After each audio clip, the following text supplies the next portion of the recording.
鮭の優しい日本語。日本では11月くらいになると、きれいな着物を着た小さな子供たちを見かけるようになります。よく見てみると、子供たちは絵柄のついた縦長の袋を持っています。この袋の中には千歳飴という飴が入っています。千歳というのは千年を意味します。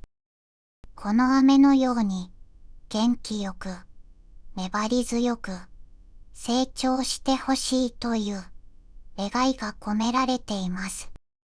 七五三という行事に行くと、子供たちはこの千歳飴をもらえます。子供たちにとってこの飴は七五三の楽しみです。七五三という行事はどんなものなのでしょうか。地域によって違いはありますが、それぞれ男の子は5歳、女の子は3歳と7歳でお祝いをします。これは子供が無事に育ってほしいという願いを込めて行われます。昔から子供は7歳までは神のうちと言われていました。7歳までは神様の子供として大切にされてきたことを意味します。7歳になって初めて人間の子供であると認められたのです。その理由は現代に比べて医療が発達しておらず、衛生面も良くなかった昔は小さな赤ちゃんの死亡率がとても高かったのです。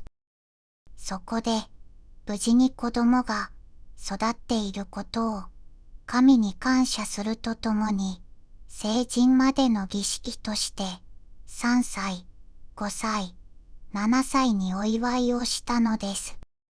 実は今では日本全国に広まっている年中行事の一つですが、もともとは関東地方だけの風習でした。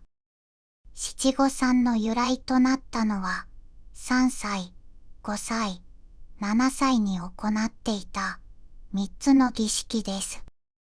それぞれの儀式には次のような意味があります。3歳、髪置きの儀。これまで剃っていた髪を伸ばし始める儀式です。頭を清潔にすることで病気を防ぎ、健康な髪が生えてくると信じられていたため、男の子だけではなく女の子も髪を剃る風習がありました。5歳、袴着の儀。男の子が初めて袴を身につける儀式で、幼児から男子として社会の一員へ仲間入りをするという区切りの意味があります。7歳、帯解きの儀。着物を着る際、女の子がこれまで使っていた細い付け紐を外して、大人と同じ幅の広い帯を締める儀式です。七五三の儀式では、子供の成長を感謝するため、神社に参拝に行きます。もともとは、11月の満月になる昼間に、自分の住む土地を守る神様がいる神社にお参りをしていました。これがだいたい11月15日になります。ですが、最近では母親も父親も働く共働きの家庭も多いので、11月15日前後の土日や祝日にお参りをするのが一般的になっています。あまりこだわらずに、10月から11月くらいで家族が揃ってお祝いできる日に行う人たちも大勢います。神社で子供の安全を祈ってもらうことを祈祷と言います。この祈祷は予約が必要なことが多く、まずはお参りする神社に予約をします。七五三の正式な参拝日である11月15日当日や前後の週末は混雑しやすいので、9月初旬までに神社に連絡をする人もいます。七五三は本来、服装の決まりはないとされています。家族や親族の中でお祝いをするものだからです。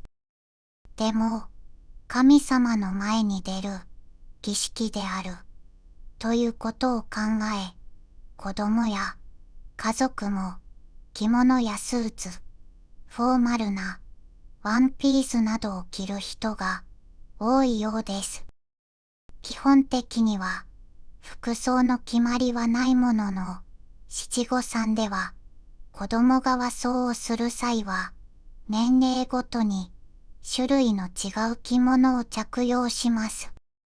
3歳の女の子は三つみという帯は柔らかなへこ帯を使います。さらに皮膚という袖のない上着を着るのが一般的です。小さな子供でも負担が少なくなっています。7歳の女の子は四つみという子供サイズの大人用の着物を着ます。必要な小物や着付けの方法などは大人と同じです。着付けには襦袢や半襟、帯揚げ、帯締めなど、また扇子などの小物も必要です。男の子は羽織袴です。羽織という上着と袴という今でいうズボンを身につけます。では、親たちはどのような服装をするのでしょうか。七五三の主役は子供たちです。親たちが子供より目立ってしまうのは良いことだとは言えません。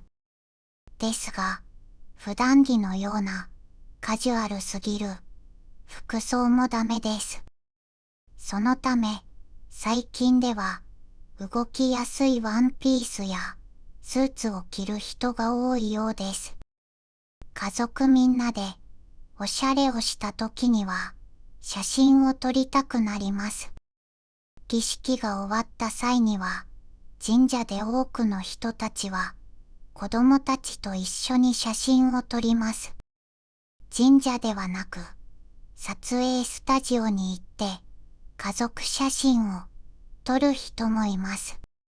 また、近年ではお参りよりも写真撮影がメインとなってきています。お参りはせず、写真撮影をして祝うという家族も増えてきているようです。ですが、どの地域であっても、子供がその年齢まで無事に成長してこられた感謝とお祝いの意味があります。そして、これからの健康を祈り、願うということには変わりありません。チャンネル登録よろしくお願いします。